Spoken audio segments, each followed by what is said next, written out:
Allez-y. Totalité, ça ne veut pas dire perfection, et perfection, la mort. Est-ce que notre dignité d'être humain, c'est justement de savoir qu'on est mortel et qu'on est toujours sur la corde raide? Alors, deux choses. Première remarque que vous faites est absolument fondée.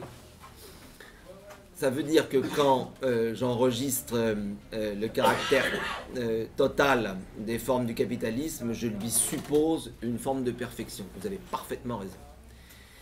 Et perfection ici ne veut pas dire forcément excellence, mais veut dire une quantité maximale d'être. Si vous avez en tête justement les raisonnements qui s'associent à l'idée de cause de soi, la cause de soi, c'est une des formules pour énoncer la preuve ontologique. Donc on peut dire que le capital, la preuve ontologique, c'est une des preuves de l'existence de Dieu. Le capital, c'est cet être dont l'excellence est telle qu'elle exige son existence. C'est la formule terrible de notre oppression. Et je pense que le caractère extraordinairement audacieux de Marx, c'est justement d'avoir impliqué ces principes qui se trouvent déjà généralisés à toute la philosophie dans la logique de l'essence chez Hegel, et d'en faire le principe d'une connaissance des rapports historiques réels. Ça, c'est la première chose. La seconde chose, c'est vrai, vous avez parfaitement compris, je ne propose pas une pensée de la finitude.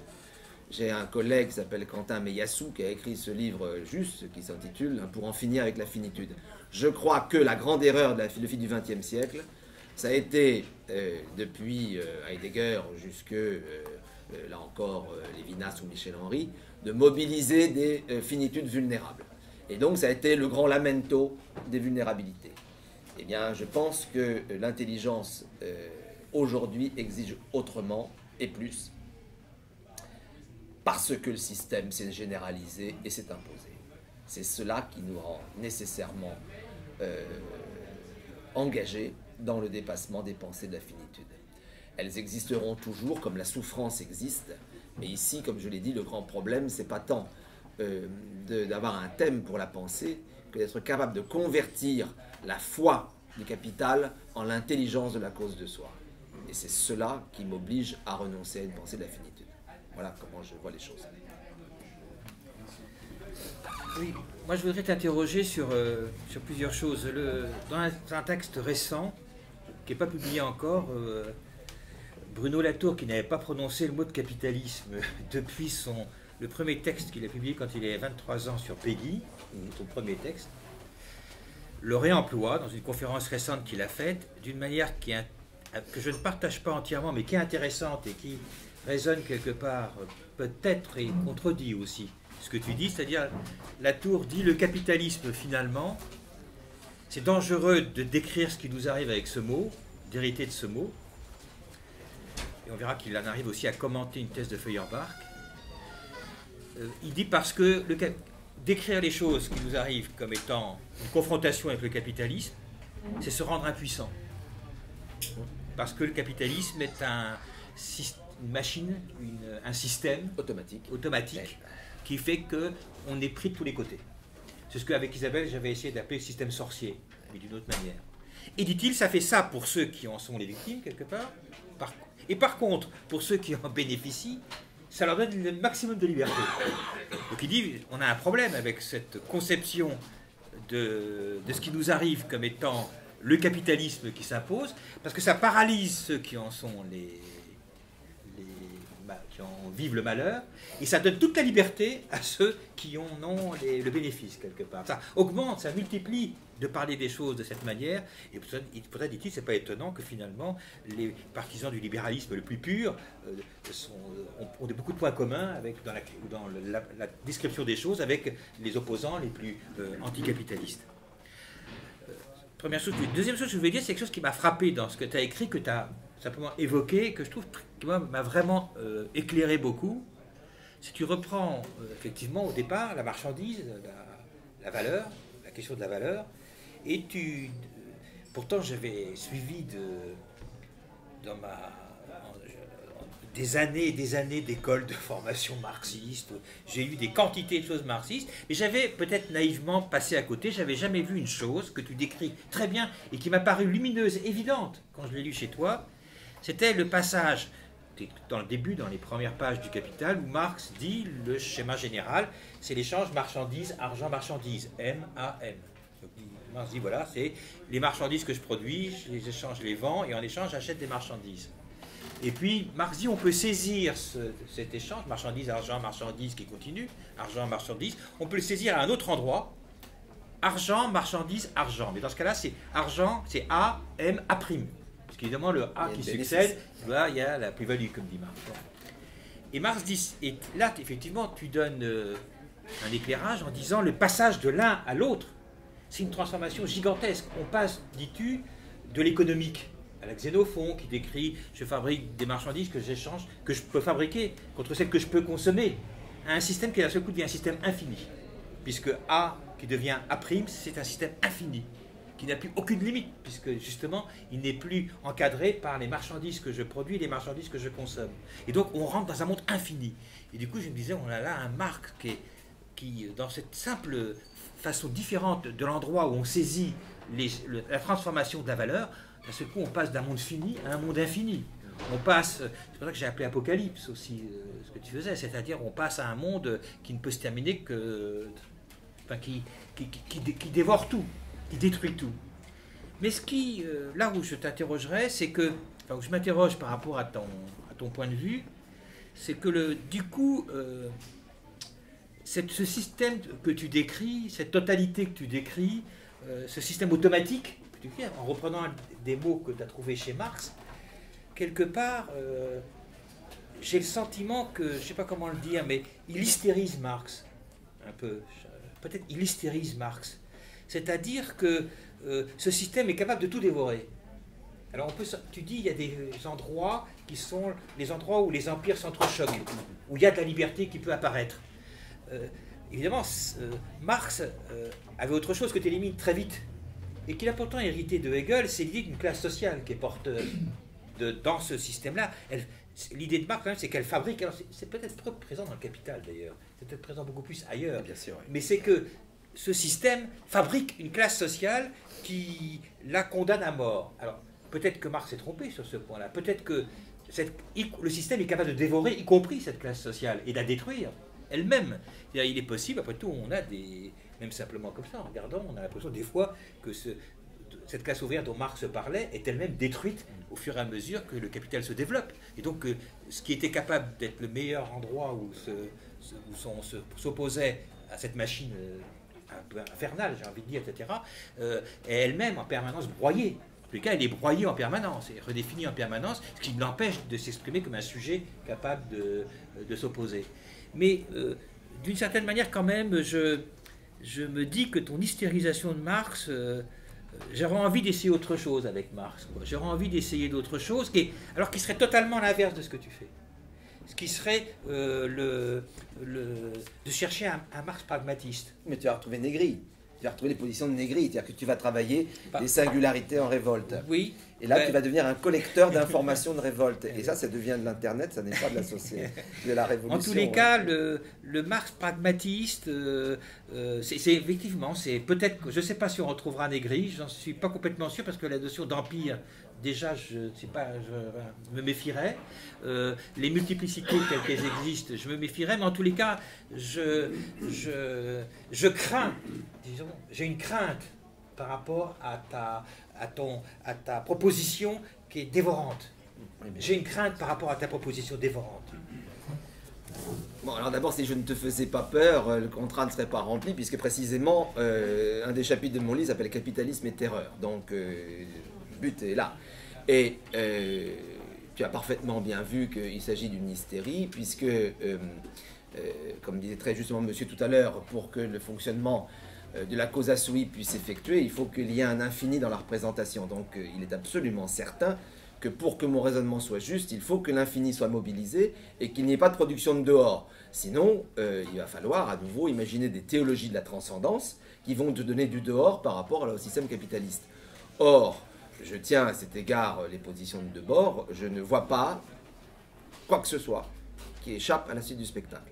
Et donc, en ce sens, on pourrait dire, et même pas d'ailleurs, les situations de Debord. Alors, je pense qu'il faut tenir ferme sur cet infini qui est la souche de nos souffrances. D'autant plus la souche de nos souffrances qu'en réalité, cet infini, il vient de la théologie, c'est parce que les Occidentaux ont conçu un Dieu infini, qu'ils ont fini par produire un argent infini, et que le caractère destructeur, ravageur pour la planète finie que nous habitons, c'est précisément qu'il y ait des actes infinis qui soient possibles. Et donc la Terre, c'est l'histoire d'un objet fini qui est saisi par une danse de Saint-Guy infinie. C'est ça notre problème. Ce que très justement, génialement, Marx appelle la danse du trépied, c'est-à-dire que rien n'est stable, les tables bougent, les tables sont tournantes. Donc il faut que tu aies peur et il faut que tu aies mal. Mais si tu te consoles justement avec une sorte de position d'enquête, je crains que tu fasses exactement ce que je disais tout à l'heure, c'est-à-dire que tu fais des sciences humaines au sens le plus noble du terme, mais tu fais quand même des sciences humaines, c'est-à-dire que tu ne cesses de vérifier que Marx a raison. Mais l'enjeu, si tu veux être communiste, c'est qu'il y a un moment que tu prennes le système à la gorge et que tu lui fasses avouer son nom, donc cause de soi, pour que ensuite tu puisses évaluer la puissance communiste latente qu'il éventuellement contient encore en lui. C'est donc au nom du communisme que je te contrains à la métaphysique, puisque ma thèse c'est qu'il n'y a de communisme que métaphysique, évidemment.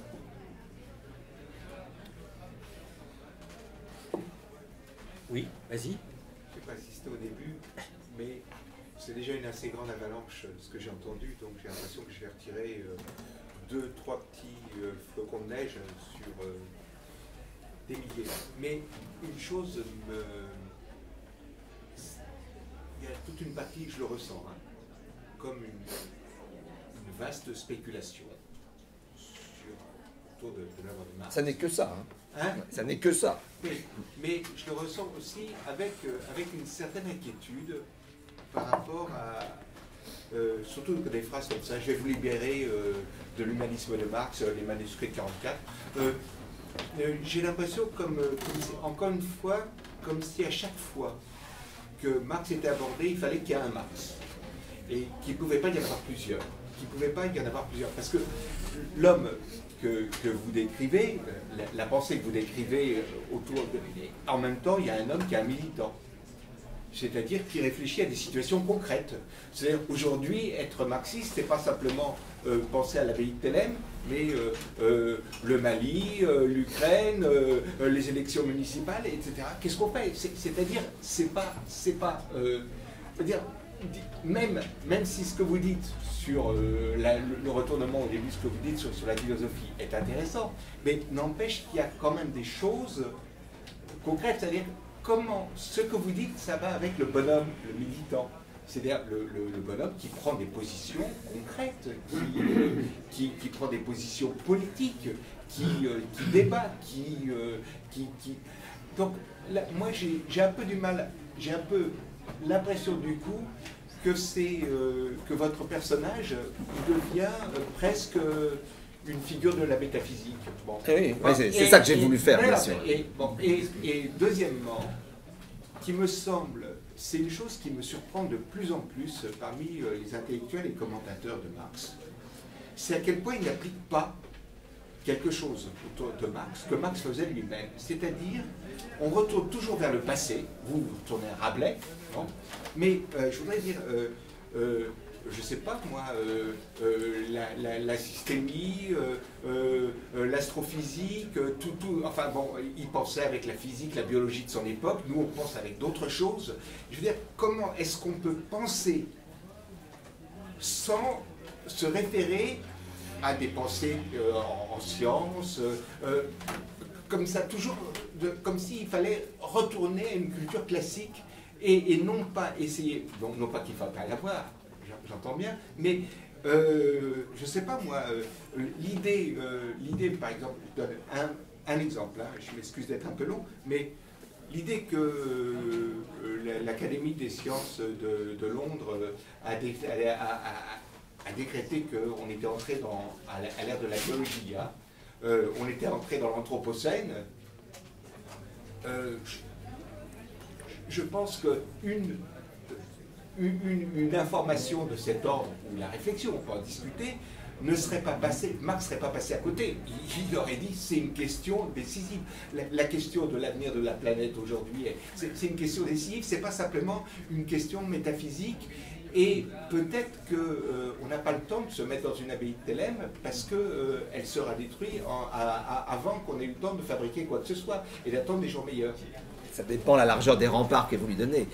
Mais non, écoutez, d'abord, il ne faut pas tout mélanger. Sachez que mes personnages à moi, ce sont non seulement les pays, mais les villes. Je vous recommande, je viens de, si je puis me citer, de publier un article sur Bucarest, monde communiste, que vous trouverez sur Internet.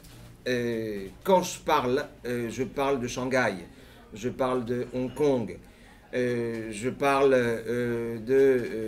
des banlieues de Paris, je parle de ces personnages collectifs que sont les masses agrégées autour d'un centre. Et que je cherche à produire une intelligibilité, non pas pour des singularités seulement, mais ces singularités en tant qu'elles sont déjà animées par le phénomène de la ville. Et notez bien que ce niveau, comment dirais-je, moyen, qui est ni l'individu seul, ni la globalisation dans sa totalité, sont les lieux où, comme je disais, les empires s'entrechoquent et où les formes de signification peuvent advenir. Ça, c'est la première chose que je voulais dire. Deuxièmement, surtout, ne mélangeons pas le temps des sciences et le temps de la pensée. Le temps des sciences, il est lié d'abord au capitalisme, parce qu'avant d'être dans l'anthropocène, on est dans le capitalocène. Hein, c'est ça qu'on est réellement. Parce que s'il y a de la biologie dans les laboratoires, c'est pas à mon voisin que je vais l'apprendre, c'est parce qu'il y a des capitaux qui coulent dans les laboratoires. Donc, je vois rien d'autre que de l'argent derrière les manipulations génétiques. Donc, je suis persuadé qu'il ne s'agit pas de demander à Marx qui penserait de la découverte des trous noirs, mais de voir à quel point il a raison sur les laboratoires de biologie quand il dit que le capitalisme, par exemple, dévore le corps des producteurs. Et je dis donc que reconnaissez que le temps des sciences est largement un temps de l'argent, le temps de la pensée et le temps de la langue. Le temps de la langue, il est millénaire. Et que si je vous parle de Platon, pour les philosophes, c'est la semaine dernière. Parce que Platon a des enchaînements grammaticaux dont nous usons et dont l'idéologie, comme je l'ai dit tout à l'heure, utilise les ressources ici et maintenant. Par conséquent, à vouloir tirer du sens de la hâte des résultats des sciences, comme ils sont présentés d'ailleurs par les journaux de sciences, c'est-à-dire en réalité par les idéologues professionnels, tout cela, c'est confondre les ressources de la pensée, qui encore une fois sont étendues sur des strates très longues, et le picotement des innovations qui sont juste des concrétions d'argent. Donc soyez plus vigilants et méditez les points sur lesquels vous avez des appuis réels. Et les temps, la distinction des temps, c'est cela que vous avez à votre disposition pour contourner, menacer, interroger les cristallisations actuelles qui vous menacent actuellement. Voilà comment je vois les choses. On va faire un dialogue de la discordance des temps, qui est un thème cher à cette société. Il y a d'abord Angelo, puis Charles, puis... Ce sera très petit et ce sera disons, j'étais intrigué par l'allusion à Karl Schmitt, auquel mon jugement ici, parce que la plupart des citoyens, et par l'abord de la subjectivité, et vous admettrez que je tire un peu les choses de la paroisse, parce que l'abord de la subjectivité, c'est un peu l'abord de la littérature. Alors, je suis un peu inquiet, voilà, et par Schmitt, et par cette mort. Non, ce que j'ai... je vous ai certainement mal compris. En tout cas, sur Auschwitz, je n'ai pas tenu de thèse personnelle. J'ai juste rappelé que Moshe Poston a une thèse très spécifique, comme je vous le disais, j'ai expliqué dans l'article que je viens de faire sur lui.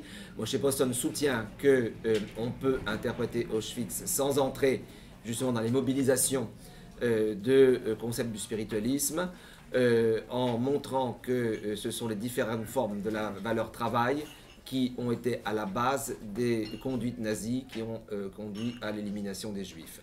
Et donc qu'il y a une lecture purement immanente d'Auschwitz à partir de la théorie de la valeur. C'est ce que dit Poston. Comme vous avez vu, je ne suis pas Poston, vous avez bien compris, que Poston et Negri sont un peu les positions extrêmes dont je me suis donné comme une sorte de garant, mais c'est pas ça mon objet. Alors sur la question de la subjectivité, oui, là évidemment c'est le grand débat. Alors écoutez, je vais vous faire une proposition baudelairienne. Je pense que plus que la subjectivité, c'est l'allégorie à force de la littérature. Est-ce que vous ne pensez pas que ce qui est étonnant dans le passage des Fleurs du Mal au spleen de Paris, est-ce que c'est pas précisément le fait que l'allégorie, tout me devient allégorie, l'allégorie vient à gagner et que les tableaux parisiens sont le moment où l'allégorie de la ville l'emporte sur le jeu lyrique qui conduisait les débats dans le spleen idéal.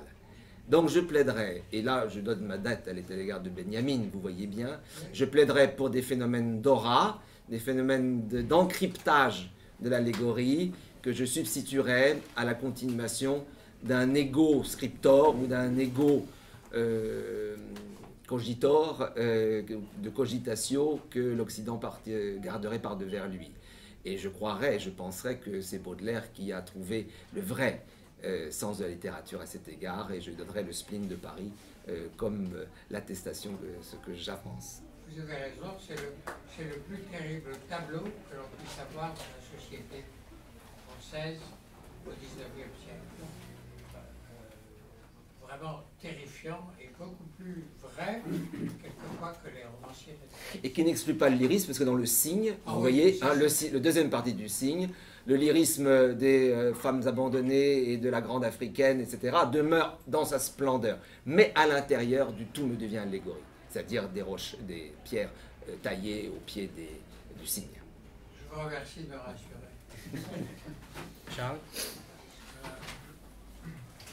Moi, j'ai beaucoup apprécié votre exposé, si j'ose dire, dans sa logique implacable de raisonnement, mais j'ai quelques problèmes avec votre raisonnement. Alors, je voudrais vous poser des vraies questions, des questions questionnantes. Oui, je pense que vous en avez aussi quelques-uns. Alors d'abord, une remarque critique, faiblement critique. Vous pensez que la théorie de la relativité, c'est un picotement de l'innovation dans lequel coule l'argent?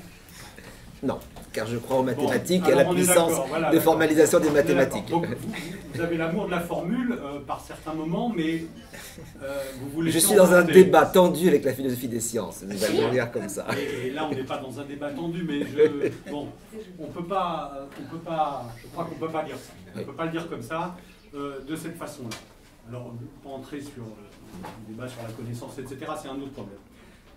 Dans le vocabulaire, je vous trouve un peu relâché à certains égards, vous me permettez de le dire comme ça, parce que vous parlez de la Roumanie et de Bucarest comme du monde communiste. Bon, je ne partage pas cet avis. Surtout après vous ne pensez pas que la Roumanie a été un pays communiste et qu'il est aujourd'hui un pays post-communiste? Non. Vous pensez que c'est quoi alors? J'ai du mal avec vos concepts. Ouais. Vous parlez du communisme de façon très éloquente. Oui. Oui, le communisme métaphysique sur lequel j'achève vos propos, bien sûr. C'est pas le même. C'est pas le même. Bien sûr. Je veux dire, bien sûr.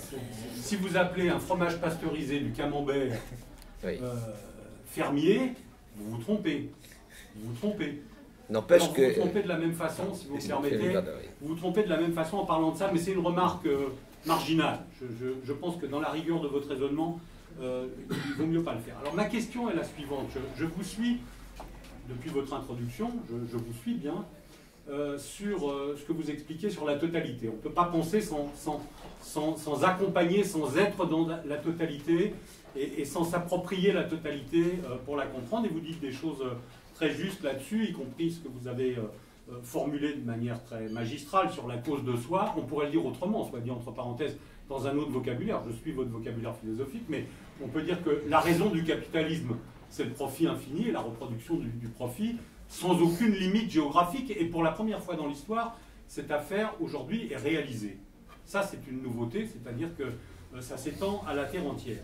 Mais je ne comprends pas, dans ce cadre-là, dans ce cadre conceptuel que je crois partager avec vous, je ne comprends pas ce que vous dites sur les empires, le choc des empires. Si je vous suis conceptuellement, mais je me trompe peut-être, c'est ma question, c'est pas les empires, c'est l'empire. Alors pas l'empire au sens de Négri, mais c'est cette totalité-là, le capitalisme, qui habite toutes les vallées, toutes les rivières de la planète aujourd'hui, et qui a pour cause infinie, cause de soi, de reproduire le profit, de l'amplifier, de l'étendre, etc., etc. Et donc, je ne comprends pas ce que vous dites sur la liberté qui émerge dans le choc des empires. Que la liberté émerge dans les conflits, oui, mais le conflit, il n'est pas le résultat du choc de ces empires, à mon avis. Le conflit, il est le résultat plutôt de ce qu'essayait de dire Pignard, c'est-à-dire le fait qu'à l'intérieur de ce système et dans ce système, et presque consubstantiellement, puisque vous aimez bien les termes religieux, consubstantiellement à ce système, il y a une formation sociale, une classe, ou un ensemble de couches sociales aujourd'hui, mais qui s'apparentent à une classe, qui sont la contradiction même de ce système. C'est ce que disait Marx, je crois. Donc voilà ma question. Bon. D'abord pour la Roumanie, j'observe que vous faites effectivement allusion à la distinction entre les communismes historiques et le communisme idéal. Il n'empêche que moi, ce qui m'intéresse, c'est au nom de quoi on opprimait les paysans dans le partage des terres, au nom de quoi on faisait les collectivisations, au nom de quoi on créait le kolkhoz dans les vallées que je connais. De ce côté, ça s'appelait toujours communisme, et c'était le responsable communiste local qui contraignait ses camarades à entrer dans les formes établies par le pouvoir central du comité interne du parti. Donc il y avait quand même un fonctionnement communiste de l'oppression, ne l'oublions pas. Deuxièmement, que vous acceptiez la formule cause de soi pour la traduire aussi dans celle d'une reduplication, comme aussi Philippe avait dit, de répétition de production de la plus-value, vous avez parfaitement raison et je vous soutiens parfaitement. Alors la thèse sur les empires, je vous avouerai qu'elle est récente, elle est liée à de nombreux voyages, car avant j'avais une position que j'appellerais aujourd'hui une position molle, je disais le capitalisme se déploie comme globalisation. Et je trouve que j'ai sous-estimé dans cette pensée de la globalisation, qui d'ailleurs n'excluait en aucune manière un passage par la pensée de la totalité, je sous-estimais le fait qu'aujourd'hui, se sont reconstituées des formes impériales qui sont totalement différentes simplement du capitalisme américain, parce qu'au fond, d'une façon, Négri donne l'image de l'Amérique comme moteur du capitalisme, alors qu'aujourd'hui, on a des formes qui se sont constituées d'un rapport social, d'un rapport d'argent, mais aussi d'un rapport national, ou d'un rapport à des communautés de langue ou des communautés de sang. Et cette nouvelle forme du capitalisme me semble encore plus inquiétante que la globalisation, si vous voulez, linéaire. Il me semble qu'une nouvelle guerre s'est adjointe à la destruction de la planète. Avant, vous aviez la guerre d'épuisement des ressources pour laisser paraître le droit du profit. Maintenant, nous avons des entrechocs de totalité partielle, à commencer d'ailleurs par la Chine elle-même, se constituant dans une conscience nationale, par exemple dans son face-à-face avec le Japon et le débat autour des îles. Il se reconstitue des communautés qui accentuent et rendent encore plus inexorable l'épuisement de la Terre, parce que la globalisation linéaire, elle est un épuisement pour le profit des individus, mais si demain il faut faire la guerre et que je dois fabriquer des chars Leclerc pour aller contrer Poutine, il n'y aura aucune limite à l'exploitation même du gaz de schiste, même sous Notre-Dame de Paris, pour pouvoir avoir l'argent nécessaire pour le faire. Donc ce que je pense, c'est que il y a des communautarismes qui viennent rendre encore plus aiguë la douleur de l'exploitation. Voilà comment je vois les choses. Et enfin, comme vous l'avez bien senti, et Philippe aussi l'a bien compris, je ne crois guère aux contradictions sociales pour une raison, disons, cynique et blasée. Les contradictions sociales sont un objet de télévision, et que dès lors qu'il y a une télévision, la souffrance prend la direction du fil électrique, et que le fil électrique, c'est pas le prolétaire qui le contrôle. Voilà, donc là, pour moi, les contradictions sociales n'existent pas. Malheureusement, j'en suis là. Voilà. Elles sont l'objet d'un cinéma, en revanche. Et quel cinéma! Est-ce qu'on quelqu'un va encore intervenir et après on terminera? Oui, alors excusez-moi, vous avez j'avais une remarque ou question dont je ne sais même pas si elle est très pertinente.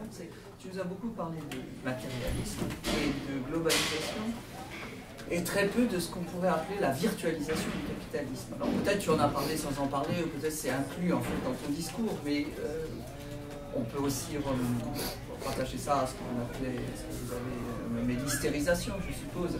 Mais disons le fait que si une tonne de cuivre traîne sur un entrepôt à Shanghai, elle peut être vendue et achetée 25 fois tout en restant dans son entrepôt à Shanghai et tout en restant la tonne de cuivre qu'elle était, avec un prix qui monte comme on sait, sachant que, disons par exemple, les mathématiques nous ont appris qu'on peut atteindre l'infini en un temps fini. C'est-à-dire qu'on peut effectivement faire une spéculation qui atteint l'infini en un temps fini. Ça peut s'appeler un Kraft, ça peut aussi s'appeler à l'inverse Mark Zuckerberg. Est-ce que ça, c'est un propos qui rentre dans ce que tu... Est-ce que la virtualisation du capitalisme est quelque chose qui rentre dans ton propos a priori, en fait, ou qui est... Oui, non, j'en ai absolument besoin pour obtenir le débat qu'on avait avec monsieur à l'origine, c'est-à-dire que la virtualisation est la condition pour que s'effectue le mécanisme de perfection grâce auquel le processus de la preuve s'effectue. C'est-à-dire qu'il faut qu'il y ait des virtualités qui s'ajoutent aux effets réels afin qu'il puisse y avoir un passage à l'existence obligé comme dans la forme ontologique. Donc la question était, est-ce que la virtualisation est une forme de perfection du capitalisme? Certainement c'est oui. Ça, oui, au sens où elle dévore ses limites en permanence. Voilà. Oui, et que elle rend, je dirais, la virtualisation, c'est ce qui rend l'espace courbe du capitalisme. C'est-à-dire qu'il n'y a pas le capitalisme et je prendrai une épée et j'aurai un morceau de mon épée qui serait au-delà, mais l'espace du capitalisme est courbe et mon épée sera courbe. C'est-à-dire que, quelle que soit ma pointe contre le système, par sa virtualisation, enveloppe toute transgression possible. Donc, à cet égard, la virtualisation, c'est une substance automatique par excellence. Mais est-ce qu'on peut faire quand même une distinction entre, disons, une exploitation coloniale dans le pire des cas au Congo, et, disons, une virtualisation totale dans une bourse d'aujourd'hui ou alors, est-ce que dans ton discours, on ne fait pratiquement pas de distinction, puisque c'est deux modes de perfection du capitalisme comme tu sais, aujourd'hui, la mine au Congo, elle va être décidée par l'élévation du prix des matières premières dans la bourse. C'est-à-dire qu'il n'y a plus ce que j'appellerais de l'exploitation héroïque, où un homme avec des dollars en poche se paye un bulldozer et commence à creuser la terre. Aujourd'hui, d'ailleurs, ça n'a jamais existé, si ce n'est dans quelques films excessifs. Mais en tout cas, ce qui est certain, c'est qu'aujourd'hui, les formes même colonialistes d'exploitation, jusqu'à l'achat des corps, se fait sur fond de variation du CAC 40. Donc, je ne vois pas de raison d'autonomiser les deux registres. Il y a un registre dominant et un registre effectif. Tu as un doute? Comment? Tu as un doute? Oui, j'ai un petit doute sur, disons, cette façon d'agglomérer les deux... Non, de les rendre dépendants c'est le plus virtuel qui commande au moins virtuel. Oui, il y a évidemment une question dont on n'a pas parlé, mais c'est vrai que dans l'histoire du commentaire de Marx et de cette réflexion sur ce système automatique, comme tu l'as dit, il y a évidemment un auteur auquel on aurait pu penser, je ne sais pas si tu l'as sans doute rencontré aussi, que Rosa Luxembourg, qui est hantée dont les écrits sur l'économique sont hantés par cette affaire de système automatique qui dévore tous ses extérieurs et qui les subsume de manière générale. Et elle le fait, ce qui est intéressant, à partir d'une critique du capital, c'est-à-dire qu'elle repère dans le capital une erreur sur les schémas de reproduction, et elle va exploiter cette erreur de Marx pour développer aussi une vision de ce qu'elle appelle l'impérialisme, et qui est très différent de celui de Lénine, évidemment, qui est beaucoup plus ce système dont tu parles, toi. Donc évidemment, on aurait pu aussi, finalement, ce dont tu nous parles, je crois, refait écho à des choses qui hantent les gens qui ont eu le capital depuis le départ. Donc évidemment, on ne pouvait que penser là à Rosa Luxembourg. Ben, on voulait te remercier, c'était vraiment, je crois, un très bel exposé, et qui nous oblige à nous dire que la philosophie, c'est aussi quelque chose de compliqué, qu'il y a aussi beaucoup de techniques dans la philosophie, et c'était aussi quelque chose que tu nous as montré, c'est-à-dire comment on pouvait utiliser la technique philosophique pour penser. C'est difficile, ça suppose un effort, ça ne se fait pas spontanément, mais c'est quand même un grand plaisir. Je te remercie beaucoup.